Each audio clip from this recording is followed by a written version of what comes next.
नमस्कार। आज हम दो बहुत ही दिलचस्प और कह सकते हैं आधुनिक नैतिक कहानियों पर बात करने वाले हैं। इन कहानियों से आखिर हमें क्या सीखने को मिलता है, आइए पता लगाते हैं। और यही वो सवाल है जो असल में इन दोनों कहानियों के दिल में है। मतलब एक मामूली सा सूप वो कैसे किसी की पूरी जिंदगी बदल सकता है ना सोचने वाली बात। चलिए देखते हैं। तो मिलिए हमारी दो मेन किरदारों से, विनीता और रजनी। अब देखिए, दोनों की जिंदगी मुश्किलों से तो भरी पड़ी है, पर उनकी लड़ाइयां एक दूसरे से बहुत अलग हैं। एक तरफ विनीता है जो अपने ही घर में एक तरह से कैद है, और दूसरी तरफ रजनी जो बाहर की दुनिया के थपेड़ों से जूझ रही है। अच्छा, इन कहानियों में ना हमें एक बहुत ही खास तरह का किरदार देखने को मिलता है। इसे हम कह सकते हैं सूप सेलर आर्किटाइप या सूप बेचने वाली का आदर्श।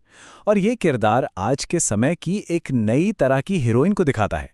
तो सवाल यह है कि आखिर ये आदर्श है क्या। देखिए, ये एक ऐसा किरदार है, अक्सर एक महिला जो सूप पकाने और बेचने जैसे एक बहुत ही मामूली काम से अपनी किस्मत खुद लिखती है।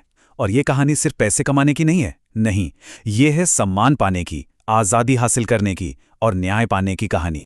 तो चलिए अब इन दोनों की जो यात्रा है उसको थोड़ा और करीब से देखते हैं और ये समझने की कोशिश करते हैं कि आखिर वो किस तरह की मुश्किलों से गुजर रही थीं। विनीता की कहानी तो सच में दिल दहला देने वाली है। देखिए, उसकी तकलीफ की वजह कोई बाहर वाला नहीं बल्कि उसकी अपनी सौतेली माँ है। उसका क्रूर व्यवहार, जरा सोचिए, उसे भूखा रखा जाता था और कड़ाके की ठंड में घर के बाहर सोने पर मजबूर किया जाता था। और वहीं दूसरी तरफ है रजनी। उसका संकट किसी की दुश्मनी की वजह से नहीं है बल्कि अचानक आई मुसीबतों का नतीजा है। एक हादसा होता है और फिर सिस्टम की बेरुखी। बस इसी सब ने उसके परिवार को आर्थिक रूप से पूरी तरह से तोड़ कर रख दिया। और यहीं से कहानी में एक बड़ा मोड़ आता है। दोनों ही औरतें ये तय करती हैं कि वो हालातों के आगे घुटने नहीं टेकेंगी, बल्कि अपनी किस्मत का फैसला खुद करेंगी। ये है विनीता का टर्निंग पॉइंट। जब उसकी सौतेली माँ उसकी सारी मेहनत की कमाई छीन लेती है, तो वो टूटती नहीं है, बल्कि वो कहती है, मेरे पास मेरी मेहनत है। वो अपनी मेहनत को ही अपनी सबसे बड़ी ताकत बताती है और घर छोड़ने का फैसला कर लेती है। ये एक तरह से उसकी आज़ादी का ऐलान था। रजनी का तरीका थोड़ा अलग है, ज्यादा सोचा समझावा। वो हताश तो है, पर फिर भी वो एक मौका ढूंढ लेती है। वो एक बिजी सूप की दुकान को गौर से देखती है और पूरा हिसाब लगाती है। और उसे समझ आ जाता है कि इसी सिंपल से बिजनेस मॉडल को अपनाकर वो अपने परिवार को बचा सकती है। और यहां एक बहुत ही दिलचस्प बात सामने आती है जब हम उनकी शुरुआती पूंजी यानी कैपिटल की तुलना करते हैं। देखिए, एक तरफ विनीता है जिसके पास क्या है, सिर्फ उसकी हिम्मत और उसका हुनर। और दूसरी तरफ है रजनी, जिसे अपना बिजनेस शुरू करने के लिए एक बहुत बहुत बड़ा बलिदान देना पड़ता है। उसे अपना मंगलसूत्र बेचना पड़ता है। तो अब देखते हैं कि इन दोनों की मेहनत आखिर कैसे रंग लाती है।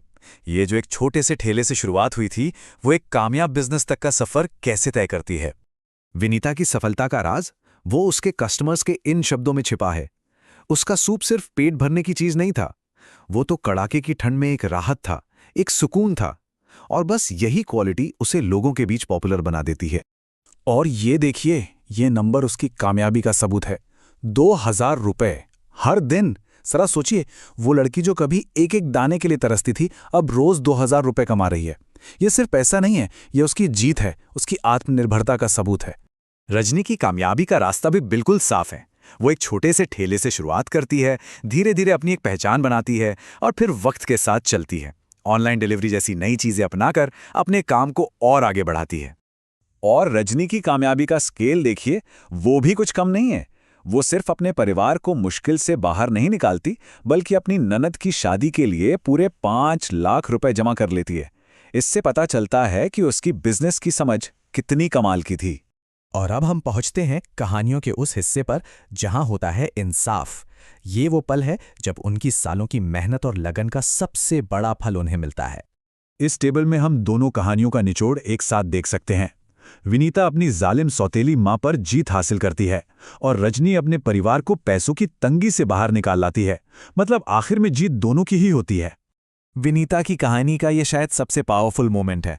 देखिए, वक्त का पहिया कैसे पूरा घूम जाता है। जो लोग कभी उसे सताते थे, आज उसी के रहमो करम पर हैं।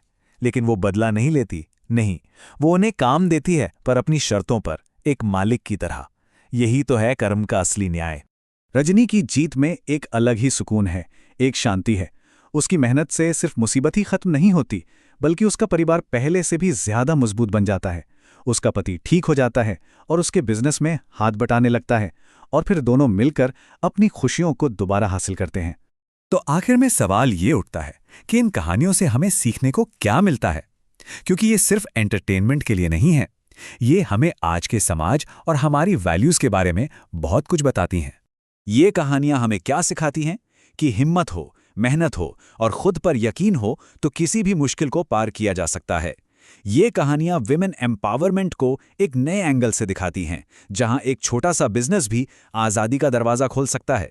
और सबसे बड़ी बात, ये कर्म के सिद्धांत में हमारे भरोसे को और भी पक्का करती हैं। और हम आपको इसी एक सवाल के साथ छोड़कर जाते हैं। आज की इस कॉम्प्लेक्स दुनिया में, जहां सही और गलत के बीच की लाइन अक्सर धुंधली पड़ जाती है, ऐसी सिंपल कहानियां जहां अच्छाई की साफ साफ जीत होती है, वो हमें इतनी पसंद क्यों आती हैं? इस पर सोचिएगा जरूर।